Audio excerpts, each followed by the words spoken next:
Hello? Hello? Hello? Hello? Oh, hey there. Can you see and or hear us? Oh, there they are. There it is. Aye. Hi. Why isn't this? It's not loading for me. It's fine. I have I have the chat, which is all I really care about. How's it going, everybody? Welcome to the June. It is June Livestream Q&A. We've got myself, Mike, and Dan here. Crossover stream with Livestream? Nope. This is the location that was available, so that's what we're doing. It's a little bit of a different setup. I hope that everything is working and continues to work. If we're a little quiet, I apologize. Don't normally set up any of my stream stuff this way, so we're just kind of cobbled it together, and I hope it looks good. So, anywho, welcome everybody. Thank you all for being here. I appreciate you guys. So, as always, if you have a question about the show or to us specifically or anything really, you can let us know by saying all caps question : then your question. So if you have something you want to ask us, that's the best way to do it. You guys aren't all crammed on a couch. Weird, I know. That's what happens when I host things. We get our own chair, except mine reclines.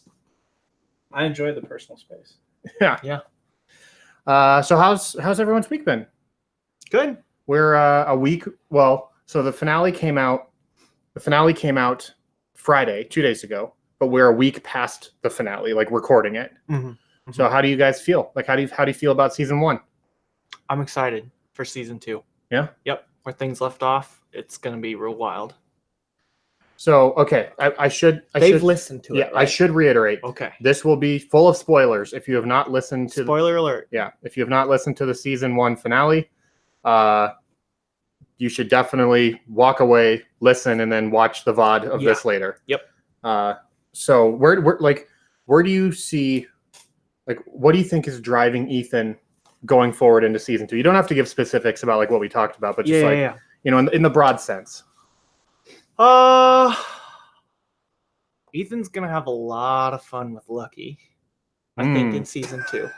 Just gonna be an antagonizer? Well, now that he's modded, I think it's my responsibility to push him further down that path. Is it your responsibility? I think so. No one said that. I think it is. I think I have to introduce him to the black market mods. You've taken the mantle upon yourself that no one has asked you to carry. That's it. Maybe I'll cook something up special for him. Oh, that's true. You are an R&D, you are in the R&D guild. Everyone forgets that. Yeah. So you can actually make things. What about you, Mike? I don't know. Also, Mike rocking the man bun. Very hard to see, but look at that. There it is, everybody. Shout out to that. He looks like Jason Momoa. Oh. Even tatted. Not as tan, though. No. Or tall. Or as jacked. And not Aquaman. Other than that, though, you look exactly like him. Pretty on point. Yeah, I think everything is open. Looking at it through a new brain, new lens. So I'm excited to kind of. It's kind of like a whole new start, which is kind of cool, and kind of scary at the same time. Yeah, because there was a lot of work that was put into season 1, and kind of just threw it all away. But I think we'll touch back with a lot of cool stuff too. Yeah. That obviously Chip still remembers everything. But he's going to look at things through a new lens, and it'll be interesting to see where the story goes, and obviously how the crew is going to react. And so I'm excited. Yeah. So. Both Jeslu and Amelia were saying new Chip is amazing. Oh, love new Chip. Ellen has a question. Now that you've wrapped up season 1, what do you guys think needs reworked or tweaked for season 2? And that's an excellent question. That's something I've been doing a lot of evaluation with myself, and also myself with these individuals. So Josh and I talk about this in the bonus podcast that will be coming out later today. You'll hear a little double dose of this, but I've been getting together with all of the cast members separately and and just kind of like doing a retro with them of what they thought of the season and how they thought, like where they see their character going, how I can help facilitate those changes and that arc and everything like that. And then just a general like overview, looking at the things that worked, looking at the things that didn't work. So I feel like this is really fresh in my mind. But for me, what needs tweaked more than anything is items and combat. And combat, not in the sense that I need to change how guns work or how like swinging a melee weapon works. I'm not going to make any broad changes like that. What I need to do is have better ways of presenting combat or opportunities for people to do things that don't directly mean firing a gun. So opportunities for people to, I always call them controllers because that's what they were called in 4th edition. It's this class that really doesn't do a lot of damage. They just kind of like manipulate the battlefield. And so when you have someone like T, for example, who is more combat averse, but I would say almost like a non-healing support character, I see her as kind of like falling into that more controller kind of character where she can do things like manipulate the battlefield, give buffs to her teammates, give debuffs to enemies, that kind of thing, and really without firing her gun or relying on those pretty poor rolls that she has, still impact the battlefield in fun and unique ways to where she feels like she's contributing, and it makes the whole party then want to engage in combat, because even if just 1 or 2 people are like, I'm not really interested in fighting, all of a sudden an encounter becomes a total lopsided mess. So really just figuring out how that works within this group, I think is really high on my priority list. And also I think what needs tweaking, and a lot of this will come from the new character shifts with Chip having a brain, Lucky's perspective, and also what Danny and I have talked about, Ethan, just really getting the group together and in the same place for a while, I think is going to be important, because before everyone was so mission focused, it seemed like we just like pinballed around the galaxy from one planet to another without really putting roots down. And so I think the opportunity to kind of plant roots somewhere and explore the group dynamic with like in a tense situation where they can't just get up and leave, I think would be kind of interesting. So that's kind of what I have planned and what I think needs tweaked for storytelling. But I don't know, like, what do you guys plan on doing? Anything different? Not different. I think just remembering the special items that we have in our inventory. So like for Ethan, remembering that I've got my booster pack, remembering that I've got my my little like printer tool. Oh, your forging tool. Yeah. And just making use of those things more often. No, I think all that is just providing more diversity in combat, which heavily relies on the augment system, which I think will just pair nicely with us. I think making that more accessible for us. And that's just some of the things that we've talked about. But I think also, like in T's situation, if you want to have a character that's not immediately going to pull out a gun and shoot somebody, I think it's just interesting. Kind of like what Sherwood did with entangling, what is it? Roots or I think it's just called entangle. Stuff like that is not so much like doesn't deal damage. Doesn't deal damage, but there's crowd control there and stuff like that, which is I think more just brings flavor to her character, and then also with the other characters. So you don't. I mean, it is a lot. I think the interesting thing too is like pointing a gun at somebody in a game is very interesting compared to I'm casting a firebolt. Right. Like it's a weird thing, I think, just to like, I'm going to point my gun and shoot you. Like, you feel like that's like, whoa, instead of like, I feel like in D&D, like 5e, what we were playing with, I'm like, I'm casting a thorn whip. That doesn't seem too bad. But like these heavy guns and machinery, like that seems more upping it like straight into combat. And I think we can provide a little bit more flavor there. Yep, so. Totally agree. Here we go. So that question was from Ellen. So thank you, Ellen. Miss Marvel says, I'll miss Dad Chip, though. Matthew Girdlestone says, question, do you know which race and character backstory you're doing during the break? That's an excellent question, Matthew. So for the for the deep dive into like a race, the history of a race, we're doing the Brax. Because I knew Josh was playing a Brax, I had the most history written for the Brax because he cares about that stuff a lot. And so it just seems like a natural transition to kind of share that with you guys first. And then character backstory is going to be Danny here. I don't know if he knew that yet, but he just learned it. We all want to know his backstory. So. Yeah, really, yeah. We just want to figure out what's going on with Augustus and all those different aliases he has. Who knows? So, question. This is from Danny Girdlestone, the female Girdlestone. Question, Mike. Best Girdlestone. The best Girdlestone. If we're being real. Mike, did you plan Chip's personality shift from the beginning, or was that a recent thought? I don't. That's kind of a loaded question, but I think not to metagame too much, and it's hard. I guess we don't do that a lot. Just being totally transparent. Like I try not to talk with Reed and metagame as much as, but I think like obviously we're friends. We talk all the time, so I think that is for me doing Chip at the beginning. I think just with our party, it was kind of like an awkward thing of Chip being to these directives. Like I thought that would be fun outside of the game. And then bringing into the game with all these different characters, it didn't mesh as well. That didn't mean it wasn't going to work for season 2. But I think putting myself in such a box and then not having characters that would interact well with Chip and also him being the captain really didn't allow us to do like anything else because he was like, no, we're going here and then we're going here. And everyone just kind of fell in line. Yeah. And I think like, shout out to the crew to respect me as the captain and as a dad. But I think like I found it really interesting. I think it's really cool at the table when Josh kind of was like, oh, I'll play around with that. And I think from that kind of sparked that sort of like, oh, okay. And then from that, Josh being like, well, he needs to get a new brain. I was like, oh, okay, cool.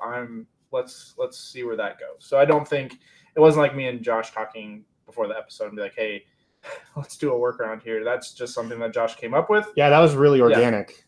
So like stuff like that, like there is, it's just really cool. It's like not behind the scenes that we're trying to be like, let's make the story better, but like stuff that happens in game, it's just cool. Like pick up on other people's like nuances of that. So and Reed was totally cool with doubling down on that. And yeah, I'm excited to see where it goes. Yeah. This one is from Brandon.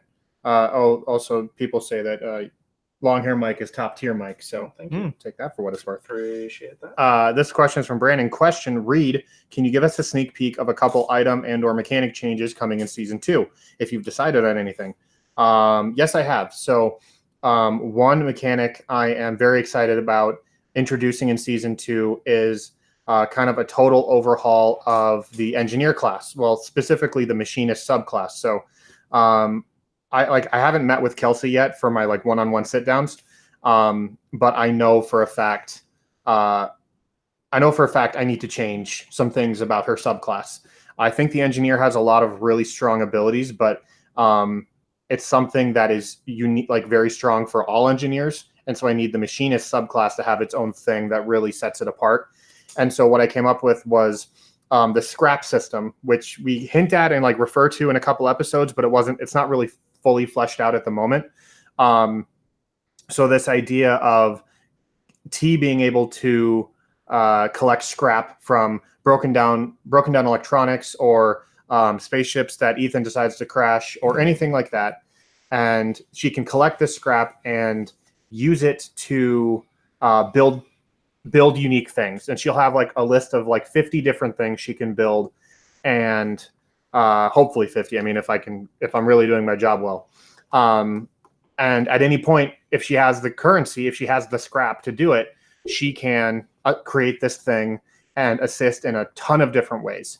And so really getting to go like really just go all out with the creation side of this stuff is what I'm excited about. It can be really innocuous things like little portable walls that you can drop down for instant cover, or it can be things that provide like AoE healing, or like a thing that shoots out sludge that slows down enemies that are affected by it. I mean, like I'm just making these up all on the spot. And so like I think there's a ton of different opportunities for things she can do and make that really make a machinist feel unique in that regard. And I'm really excited about that because I really do love engineers. I think I probably put too much emphasis on the hacker side of engineers when I was making them. And that's just like, that's my bad for not realizing that. But that's also what's great about this season, like this whole podcast, is that it's acting as like an internal play test. So I'm getting this feedback from the game and from my players like instantaneously. So that's really great. Good question, Brendan. Question, this is from Amelia. What can you tell us about the new Patreon tier, The Game With You, so hopeful players can prepare? If there's a post coming out soon, then ignore this question. So what I can tell you guys is the new Patreon tier 4, class 4, whatever you want to call it. It's a game DM'd by me, like a game of D&D. It's traditional 5e D&D, not going to be space themed. Sorry guys, if you're hoping it was like with the new system. I'm just not there yet to where I'm ready to like share that with outside the group players. And beyond that, it's going to be long form, not a one shot, not like a new story every session type of thing like that. It's going to be a long form, continuous game that I hope players will want to stick around in for like long periods of time, months at a time. But if they're not able to, that's totally fine. And we're not going to make it so story heavy and like super dense that if someone drops out for whatever reason, the story is obliterated without them. So it's going to be really fun. A lot more emphasis on like wacky characters, probably heavy on combat, and really just emphasize the fun aspect, the randomness that is playing D&D. And so that the opportunity to play with the community is really exciting for me.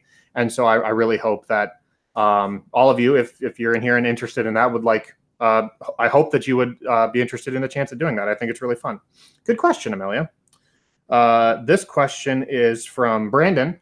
Follow-up from Amelia's, the last question. What time on July 1st is the new tier going live? I really want it. It'll be midnight, like 12 a.m. July 1st. That'll be Central Time. So that's when we operate. That's where Sneak Attack is located, Central Time, United States. So that's just the time that makes sense for us. Sorry if you're international, but it'll be 12 a.m. July 1st, the morning of July 1st, when the post goes live and like the tier unlocks. It'll be on a timer, so I'm not even going to be like pushing a button. And then it'll just be the first 5 that get it. So apologies if you don't get it. Like I said, if people drop out, that's always a thing as well. It's not going to be so beholden to character specific things, but yeah, that's the plan. And then once the 5 people have their seats, I will message all of you as a group, and then we'll coordinate times and mediums and all kinds of different stuff like that. But we'll cross that bridge when we get there. Again, great questions, Amelia and Brandon. It's me, almost missed the stream. Glad you're here. This is a question from Amelia again. If this is a spoiler for next season, don't worry about it. But were 2 of Lucky's arms replaced with mechanical ones, or did he get 2 new arms for a total of 6? That's a great question. In my mind, I knew the answer right away, but I like the question enough to where I'm not going to say definitively yes or no, because I think it would be fun to have him have 6 arms. I don't know. My plan was to have 2 organic, 2 mechanical. But for some reason, like a 6-armed creature just seems really funny to me. Ellen says, "Oh gosh, I feel like Reed knows better than to give Josh more arms to try and do actions with." Oh, God. That's the right response. Yep. Brandon also reminded you that Entangling Roots is a WoW spell. Oh, well, there you go. Because you played a druid. You played a druid in WoW, right? I'm bleeding into WoW. Yeah, my WoW is showing. This question for you, Mike. This is from Ellen. Mike, is Chip still going to provide that top tier disappointed dad content?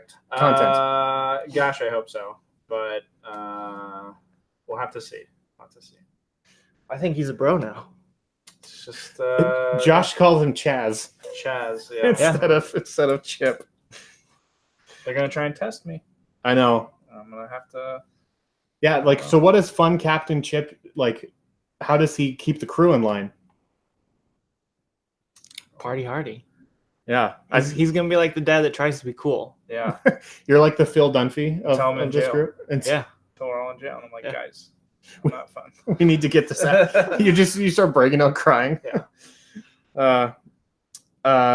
This from It's Me, question, Dan, is there a plan of involving Ethan's hamster in the epic escape and bailout of Lucky? Listen, I have big plans for Fury, but he's not ready yet. I have a lot of stuff written down that I want to make happen Season with 5. him. But Yeah. Get ready. he's not. He's not ready. The He's not there the yet. stew's not boiling yet. No. Yeah, simple yes or no doesn't have to be detailed, so I think you covered that well. Question, this is from Amelia. Is the Hoover one-shot a spun shot, space one-shot, or 5e? It is 5e. It is 5e, traditional D&D. And I don't know if I mentioned this yet. I think I did on the podcast, but Kelsey is DMing it, which is really exciting. So myself, Josh, and Justin, who maybe some of you met if you were at Hoover 2 years ago, and then Justin's wife, Caitlin, all 4 of us are going to be players in this one shot. And I'm super excited. Like, Kelsey has rules. Kelsey has rules that we all have to play female characters, and we are super down for it. Like, I'm so excited. Like, and part of me just wants to troll her. Well, all of me wants to troll her, but I kind of just want to play a character that anytime like some trouble arises, I'll be like, oh, if only there was a strong man here to help us, and just like totally mess with her. But she said she would kill me if I did that. So anywho, look forward to that if you're going to be in Hoover. Question. This is from Alyssa. Amelia, you answered the question for me. Yep. 5e since Justin and his wife are playing. You are correct. This is from Melissa. What does the strange magnetic fidget spinner item look like when it works? I'm a little confused by its description. So that's a good question. So it's like 2 plates that sit on top of each other, and they look like fidget spinners. So there's 3 prongs, but they just sit on top of each other. And so what happens is you throw it. One end locks to the surface that it's been thrown to, and one end locks to the individual, and it creates a magnetic force field or like a chain, like a magnetic link that locks the person in place. So if you throw it on a wall, if you throw it on the floor, if you throw it on the ceiling, it's gonna lock that person down. So when Lucky got stuck with it by the Templars, one end went to the ground, one end stuck to Lucky's chest, and then it tried pulling him to the earth. So that's what it does. It's just 2 discs, but they're both magnetic. Like one's a negative, one's a positive, with adhesive on each side, and it tries to lock him down. I know I didn't describe it very well in the show because, like, as we were recording, I kept doing this with my hands. I was like, you can't see that. It's just like, do the hand thing. So not very helpful visual, but hopefully that makes it a little bit different. Alyssa, if mechanic machinist can make medical stuff, I'm in. Absolutely, they will be able to. One of my observations from kind of this party composition, which is great that they don't have a medic, is how do people get healed without there being a medic? And in 5th edition, you have people like clerics and paladins and bards and someone else, druids. They can all cast some level of healing spells or healing abilities. And I was like, it's kind of a disservice that only one class in this game can do actual healing things. So I knew I needed to change that. I'm making a lot more healing items that the group can purchase, but also the machinist will be able to make their own healing devices. So Brandon says, shut up and take my money. I think that means you're interested in the tier 4 thing, so I'm glad to hear that.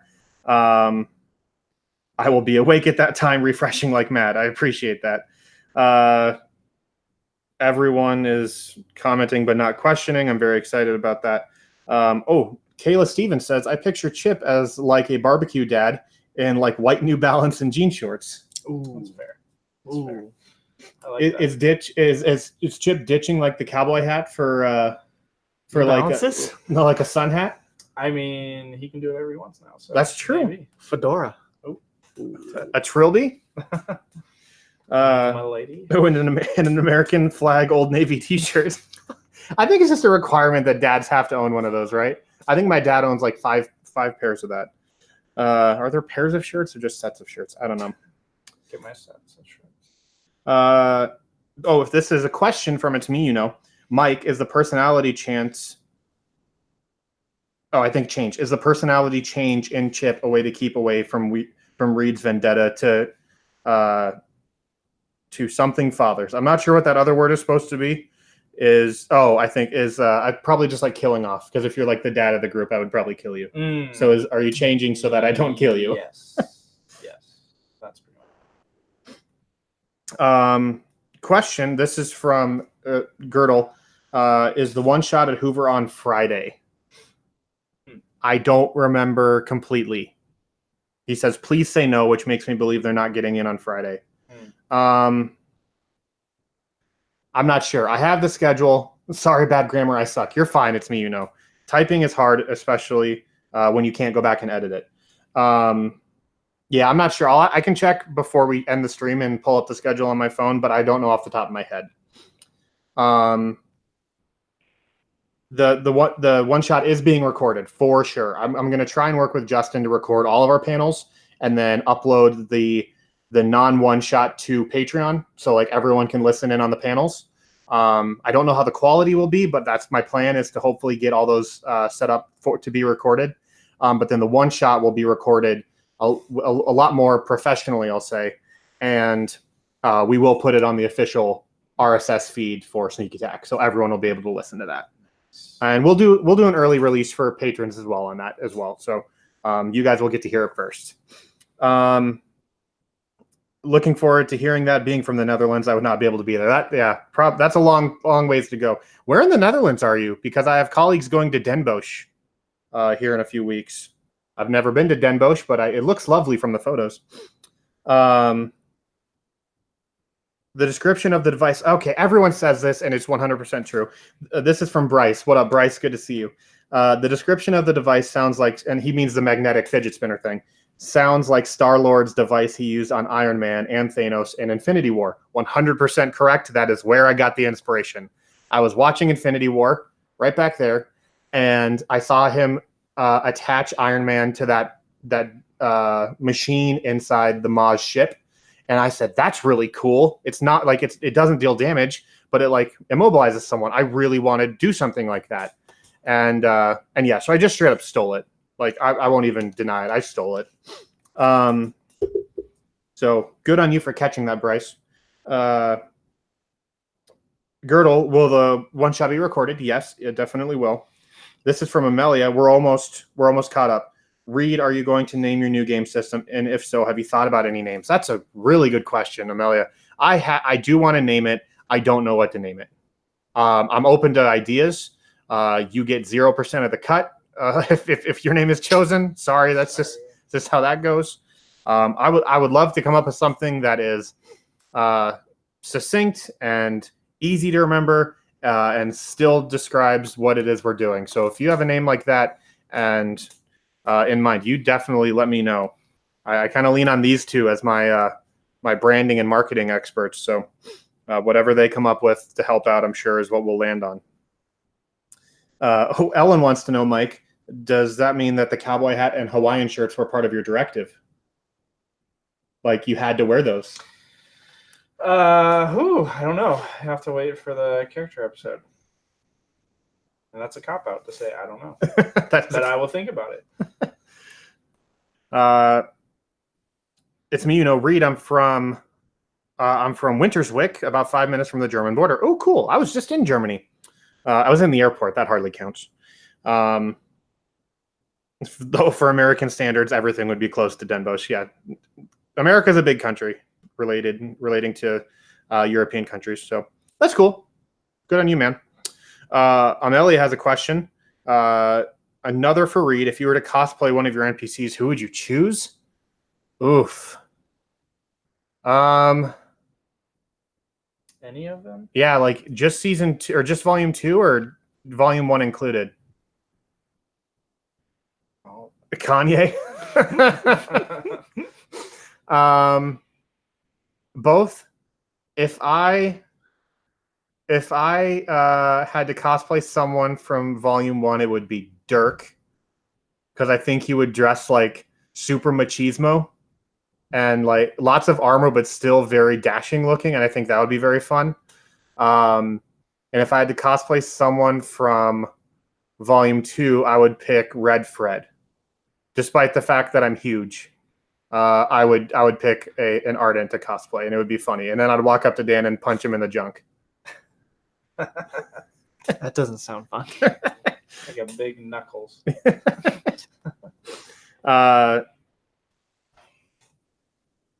Okay. This is a question for all of you guys.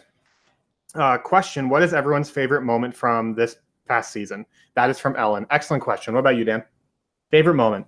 Dan got him.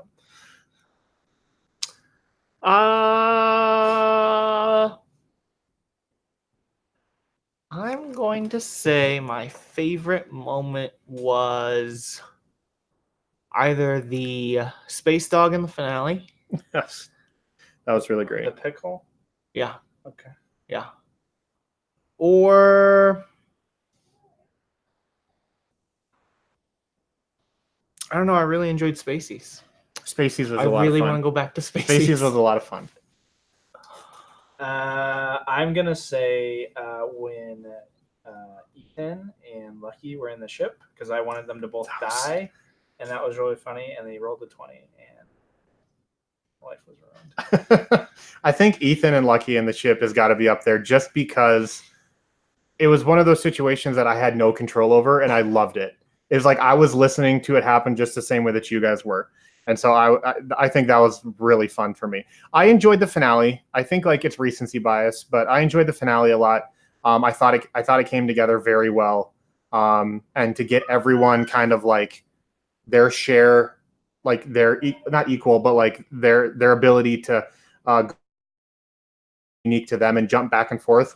The way that landed, I was really happy with. And I really enjoyed episode 1. I really enjoyed episode 1 because it was the first time that like everything that was rattling around in my brain kind of got spewed out. And not being 5th edition, not being fantasy, it was like such a total shot in the dark as to whether or not it would work.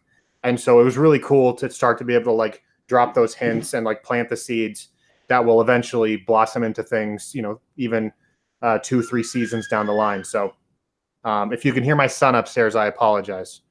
He did not want to take a nap when we got home. Girdle, I have an answer for you. The one shot is on Saturday afternoon. The only thing happening on Friday is a meet and greet at 7:30. Love me. So, yeah, that's what's going on. Is one shot on Saturday, meet and greet Friday night, and that's late. So I think we'll probably get into Birmingham Friday afternoon, and then meet you guys Friday evening. So that'd be exciting. Oh my, there's been a lot of stuff that's come in. Great question, Ellen. Thank you for that. This is from NAO. What's up, NAO?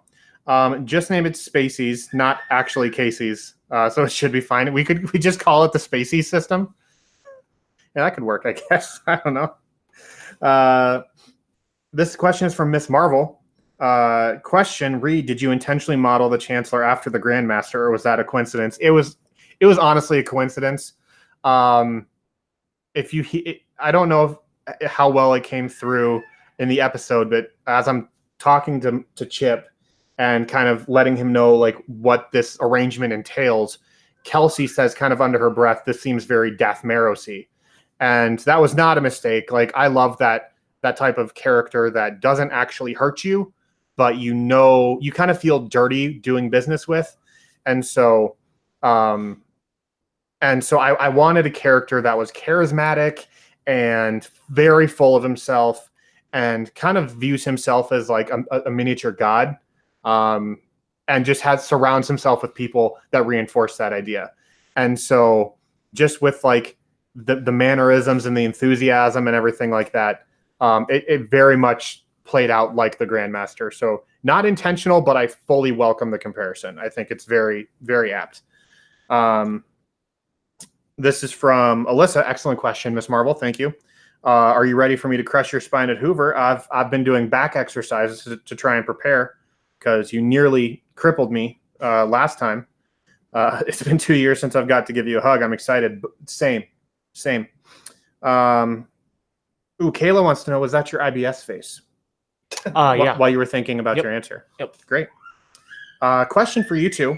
This is from Girdlestone. What is your favorite part of playing a space campaign so far? And what do you look forward to the most?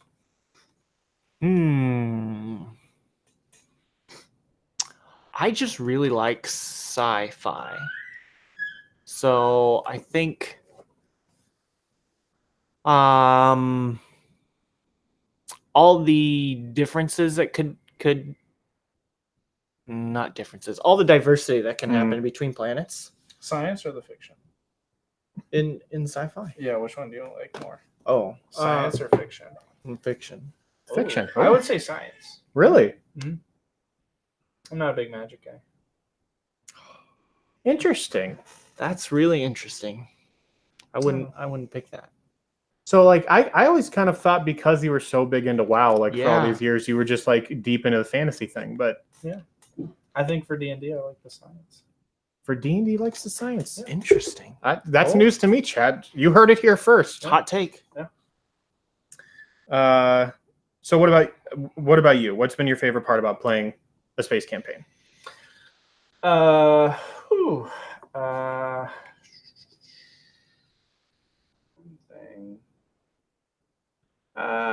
like the little taste that we got of it. I really like the ship combat. I think that worked out for the first time that we did it. It was just fun. And we did a little bit of that in Volume 1, but right. I don't know. It's fun to be on a ship and be able to hit warp drive and do all that sort of stuff. So, I think that's just my favorite thing in Season 1. So. Yeah. Oh, that's science. I did forget about that. I remember, what was that, like episode 5 or something? I remember being very nervous about the ship combat because I knew it was coming. But it just worked out really well. I remember everything felt really good. And so that'd go up there as far as one of my favorite moments of Season 1 as well. When you plan something very new and very foreign and it works well. That feels good. That feels really good. The captcha maze was one of your favorite moments. That's one of my favorite moments too. Honestly, because I know what it sets up and I know what it's referencing beyond just captcha, like story wise. And it's something you guys probably won't see the resolution to for like 100 more episodes. But like, it's really cool to be able to go ahead and just tell us. Just tell you right now. Yeah, we'll forget. We would definitely forget. It's really cool to be able to have those moments where you can like just plan a thing, let it sit there, and then watch it grow. Yeah, and then in 100 episodes, go back and be like, oh yeah, remember that thing with like everything that happened? That's what this was about, and it's all been kind of leading towards this. I really like being able to go back and connect those dots. It's really fun. And I'll be like, what? What thing? He was like, there was a maze? Huh? This question is from Ellen. Any specific influences for the creepy experiment stuff on the Templar ship? Was getting some System Shock 2 vibes. System Shock, let's go. I actually was going to name a NPC Shodan once, but I thought better of it. So any specific influence? Really, I was just trying to convey that the Templars, like the Templars to the God of Life, were doing some type of organic experimentation. As to like the exact nature of their experiments or what they're hoping to gain from that, I'm not ready to talk about that or even like have a particular, like a super clear picture of what that is. But I really wanted to show that while this group is obviously very clearly interested in body augmentation and modification, they're also looking for genetic modification, non like digital mechanical augments, but rather organic changes to DNA. And so that was just kind of my way of showing that that's what they're dabbling in as well. Good question. Good question. System Shock. Great game. Go play it. That was Ken Levine. He made BioShock. Also an incredible game. Dan, Mike, will we ever see you at another con? Well, I haven't been to one. Dan has. Dan's been to New York. 3 kids is tough, but yeah, I do want to make it to a con. But what like, is it location, like distance away from home, or is it just like it being the right time of the year that works for you? Yeah, I think it's just I don't know, just planning it. I think it's so far in advance, it's hard with work and kids to plan something out like that. But of course, like, I think I can do a better job. And of course, when the kids get older, it's a little bit easier for me to leave the house. But yeah, I would hope if we have another one this year, or definitely next year, I want to make a conscious effort. So you heard it here first. Again, we're just dropping news bombs out here. What about you, Dan? Oh, I definitely want to make another one. I really wanted to make Hoover this year, but it just didn't work out with some things I've got going on at work right now. Yeah. But he's like a one-man show, if you didn't know that. He runs his own business almost single-handedly. Like, the guy's one of the one hand. Yeah, one hand by himself. So like he's like half a man, but he works at twice the speed I do. So he is actually super busy all the time, and it's incredible that we actually have him here. So but yeah, I love the cons. Yeah. I can speak for Josh and Kelsey as well, as that the cons are some of my most favorite things I've ever done. The energy you get from meeting people who are just super fans of what we do is next level. Like, I cannot put into words what it meant to like do our first meet and greet in Hoover and like see a line of people wearing our shirts, holding books for us to sign. And like, that was crazy. It still doesn't make any sense to me. So like, that experience was so great. And the opportunity to do that, like with other cons and future cons, stuff like that, is something I think all of us are obviously interested in. And so, yeah, it really just does come down to timing and availability, which hopefully becomes like an easier thing to kind of wrangle as we get older and kids get older, all kinds of stuff like that. Excellent question. I don't know if that actually was a full-on question, but yeah, thank you for that. That was from Amelia. So this is from It's Me You Know. Question: since we just got a scoop on Mike not being big on magic, again, big bomb, what kind of things have you learned about each other during the podcast? Wait, did I miss a question? I think I may have missed a question. I'm going to go back after we answer this. What kinds of things have you learned about each other during the podcast that you never would have guessed? Snake podcast, tell all. As far as you two are concerned, I knew you guys well before the podcast. Yeah, right, Dan. Yep. So I don't think I've learned really anything new. Wow, you're not really trying at the table, are you? But I've gotten to know Josh and Kelsey through the podcast because I interacted with Josh through the other D&D campaign we played, but I had never met Kelsey previously. Yeah. I think it's really tough just with like getting to know, like, unfortunately, like when we come, like, we're so busy that when we come to the table, like, we have to be really on it to like get 2 episodes in, and we want to be just conscious of that time with like Reed being there, and not being like, there's been some episodes where we like trail off and just start talking about, or we take like 30 minutes where we're just like talking about the most random stuff beforehand, but like those nights go on for a really long time. But yeah, I think for me it's just been more like the friendship and more like being around each other and being comfortable and just like experiencing something together is just really cool. That, I mean, you of course can go hang out and do lunch and stuff like that, and that's more of a personal thing, but it's really cool to like do something together for this long, and be consistent with it. And I think that's just more of like a deeper friendship that we're cultivating. So yeah. I think the biggest surprise for me is how bought in people like this group was right away. Like I pitched the idea of a D&D podcast, and everyone was interested right away, which I did not expect. And secondarily, I kind of pitched the idea of like when I presented it, I said, okay, if we're going to do this, we're going to take it seriously. We're going to like have a consistent recording schedule. We're going to, we're not going to like be flippant with the recording dates. We're going to stick to it. No eating. We're not going to be like have food or drink at the table and be chomping into the microphone. Like I wanted to take it seriously, and everyone else very quickly said, yeah, that sounds great. And they stuck to it. We've all stuck to it. Like even when it got hard, and even when we didn't want to, they treated it like a job, for good or bad. Like the podcast is a job, but playing D&D is fun.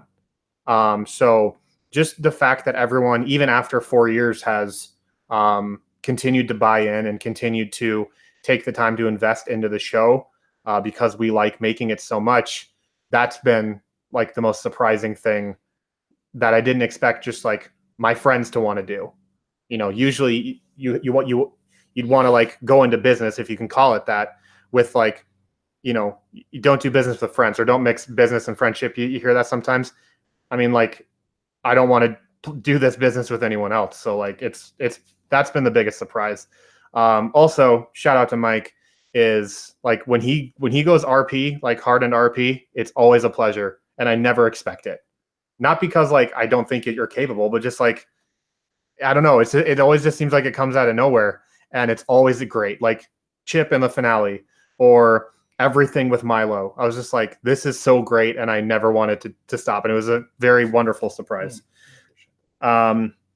I realized I missed some questions because I think my chat was auto-scrolling, so I'm going to back up a little bit, and we'll go through them. This question is from Amelia. Question, unrelated to D&D. What is your most irrational fear? How would you classify irrational? I think, like, in your head, it shouldn't bother you, or it shouldn't freak you out, but it does. Spiders. Okay, I think that's a great one. Spiders.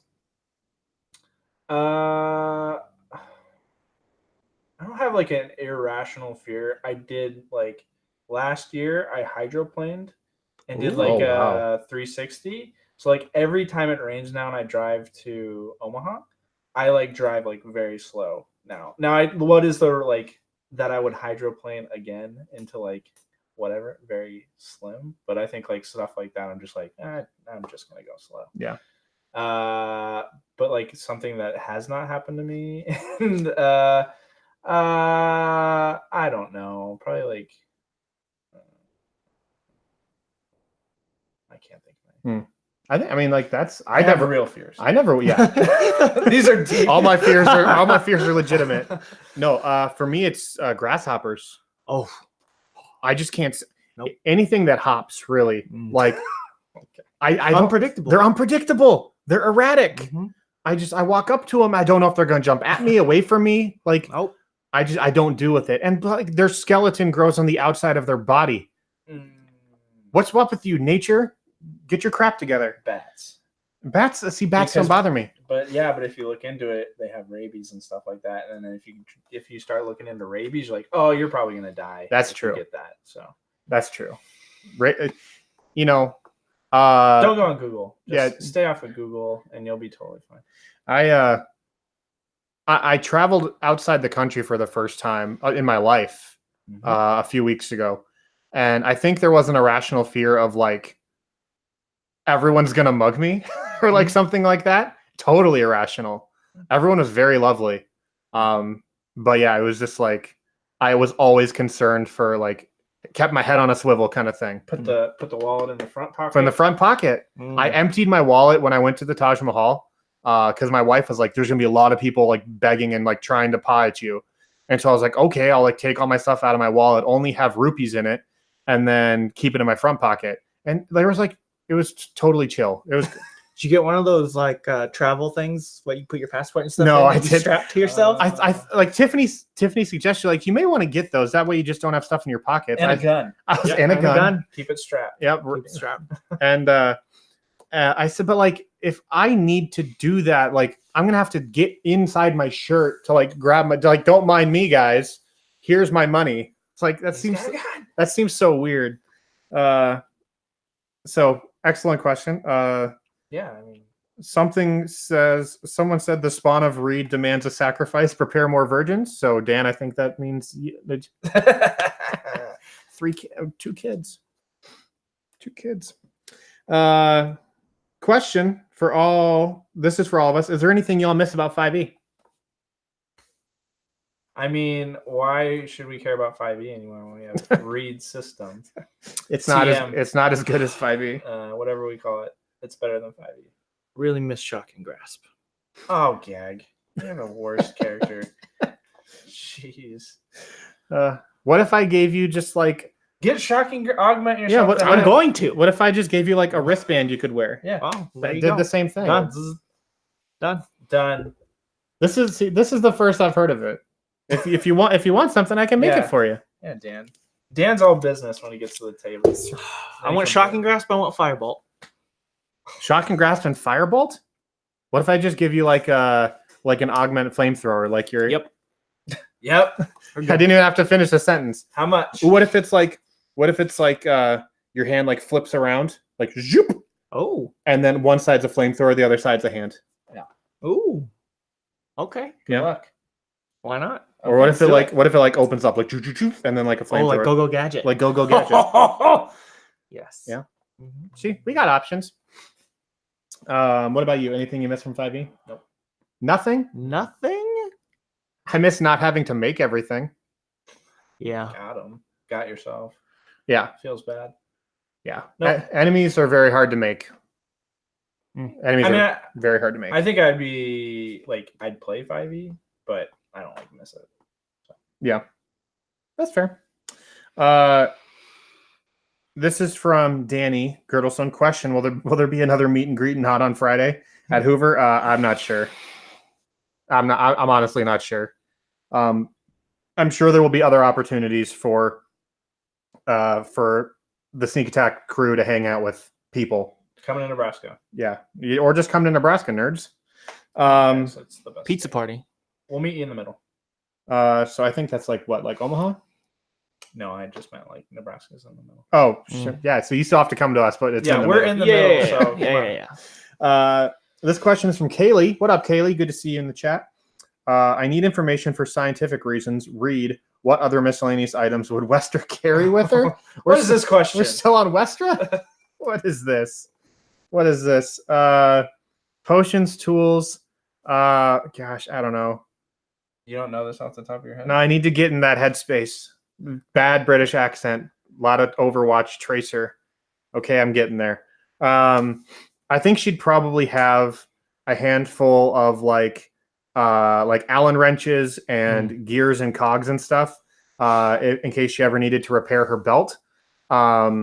She would probably have in like a knapsack or maybe a bag of holding like some mining tools in case she needed to go like hunting for more crystals to power her suit.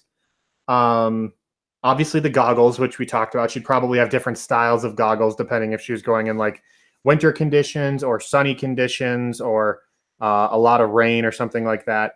Bubble tape. What's bubble tape? The gum.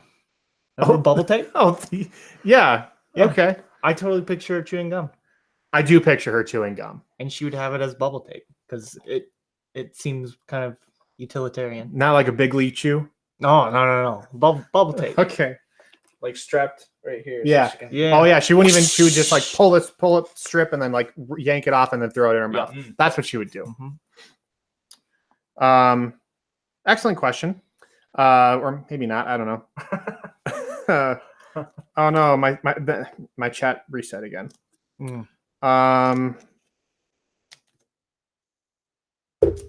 Oh, okay, here we go. This is from Brandon.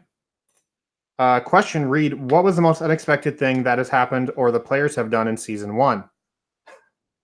Or haven't done. Am I right? Oh, yet to do. Yeah, I think the most unexpected thing was definitely them not fighting the Templars. I never expected them to not fight the Templars. I had a whole big combat sequence planned, and that whole episode was pretty much just going to be them fighting, and it turned out to be them arguing about fighting and then just like splitting up. And so, Which, I mean, it's pretty good still. so I think that was the most unexpected in terms of like things that really ruined my plans. I mean, we cut the episode short. It was like a 40-minute episode. Reed just left. I We did. didn't even talk to I him. felt bad. I did. I felt like I asked him if we were still friends after it. I will be honest. I was upset, not at the group, He was really. disappointed, I was just like, which is worse. I was just like, man, I don't feel like this episode went very well. And so I was mad that I didn't think it went well, and I literally just like exported all the audio, packed up, and left. yeah. It was like when your parent that you love very much tells you that they're very disappointed in you and then leave the room. It was like that. Oh, okay. This is a question from Miss Marvel. Ooh, a good question. For Dan and Mike, what can Reed do to make side quests more enticing for your characters? Thank you, Miss Marvel. I'll Venmo you your $5 I paid you to ask this question. Dan, yours would be loot. Clearly. More rails, I think. Just tell me exactly what to do. 'Cause, No, you know. he doesn't want to go through the amusement park. He wants to hop on a train around the amusement park. Yeah. More rails. Just like one door to go through. Vehicles that eject you when you need to get out.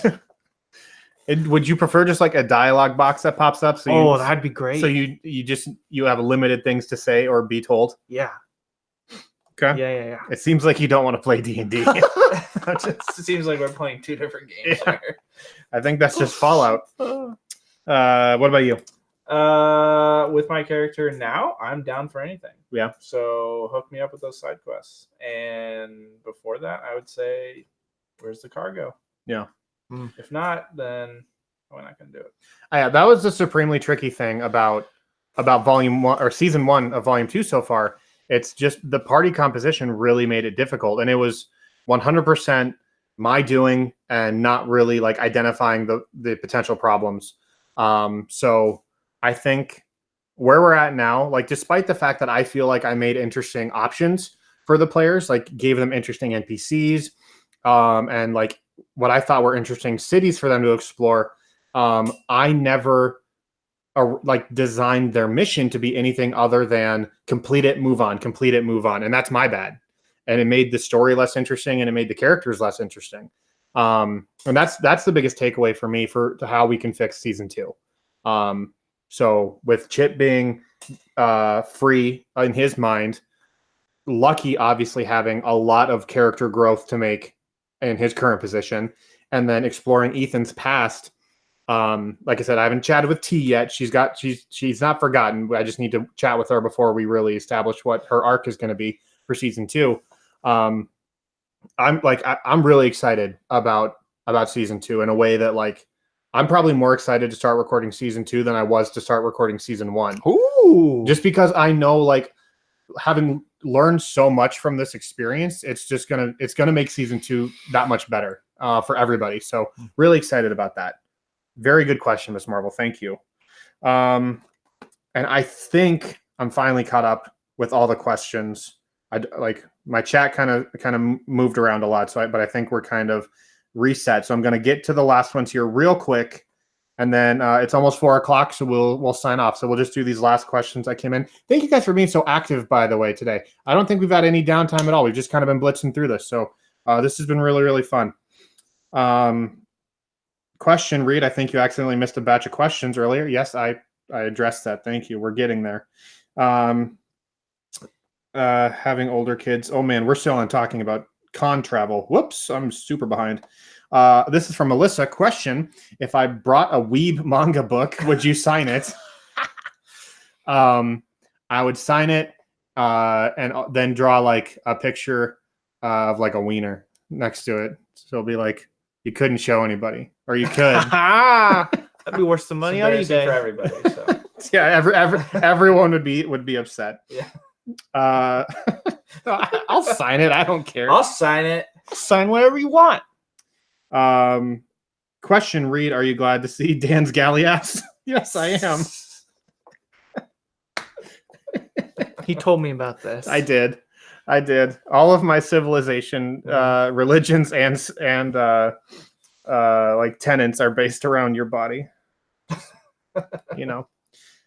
Ellen says 360 no scopes are no good in vehicles, so just keep an eye out on that. Okay. Here, oh man, there's a lot of stuff going on here. We're talking about shopping grass. Has anyone asked Reed about Cyberpunk 2077 yet? Mega hype. That game's gonna be lit. Thank you, Kenny. I'm glad to see another Cyberpunk fan in the chat. Anio says, Dan, I'm gonna crash your house next time she visits. So, or you'll just hang out with my friends and not tell me. Yeah, probably. Because she's like a Destiny friend, right? She plays Destiny with you. Yeah. We have mutual friends that live here. That when she comes to town, she hangs out with them.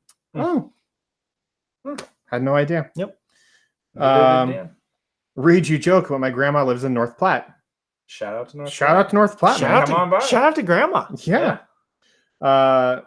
Reed first calls us out for not coming to Hoover. Now they're calling us out for not coming to Nebraska.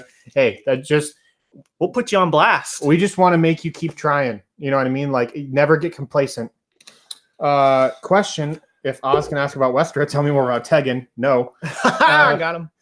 Question, Danny, I was re-listening to season 1 and you joked about a contest to have wings with you. What if we brought you actual wings from Buffalo? Ooh. Actual Buffalo wings. Nice. Oh, that sounds pretty good. Because they live in Buffalo, New York. Real? Yeah. Are you Bills fans? I'm sorry. I think the Matthew Girdlestone is a Bills fan. Bills Mafia. Rip Bills Hunt. Mafia. Do you break tables? Do you jump off of things to try and break tables? Because that's the wildest thing. That's the best. Sometimes they light them on fire, then jump into them. No table is safe in Buffalo. Oh man. Question, Mike. Now that Chip has a brain, what organic race does he most identify with? A star. A star. Yes. Alyssa says her favorite section from Volume 1 was episodes 45 through 55. Of course, you have that catalog somewhere. When the party got split and where Sherwood and Grayek became friends. Oh. Fish people? Is that fish people? I think that must be fish people. Yeah, that must be fish people. Anao is apparently taking extreme insult to your comments. She said, I told you I was coming to visit. So, well. Question, if you're not going to talk about Tegan, what is it? Oh, this is from Kenny. I'll answer this. Can you talk more about the scared egg McMuffin guy? All right, guys, that's going to be it for the stream. Thank you guys for tuning in, hanging out. I appreciate you. Appreciate you guys checking in. And first of all, being patrons. Seriously, your support means the world to us. I appreciate it like crazy. Secondly, just for tuning in, hanging out with us for an hour, asking questions, asking a lot of questions. You guys were super active and super engaged, and it's always really fun to chat with you guys about this stuff, because obviously we're deep in it. We're grinding through this stuff, but ultimately we do it every week for you guys. So for you to be right there along with us, invested in the show, and obviously supporting the show financially just means the world. So thank you guys so much. We have obviously the live stream for this month is done. Postcards are going out tomorrow if you're a tier 3 backer. The bonus podcast with Reed and Josh is releasing tonight, and then DM notes are going out this week as well. I wanted to get done with the season 1 finale before I released anything. That way you could all just like take it at once. So there's going to be a big dump of content coming here in the next 5 days. So that's going to be it. The next live stream Q&A will be right before Hoover. So, prep your questions for that. Hope to see you guys in Hoover. If not, we'll see you next time on the July live stream. Appreciate you guys like crazy. I know I've said it a bunch, but I mean it every word. So thank you. Appreciate you guys. I'm going to awkwardly scuttle towards the computer and end the stream right now. So Just ignore me. I'm gonna Ignore him. get on the floor. Ugh. Get on the floor. They see you. They don't see me. No.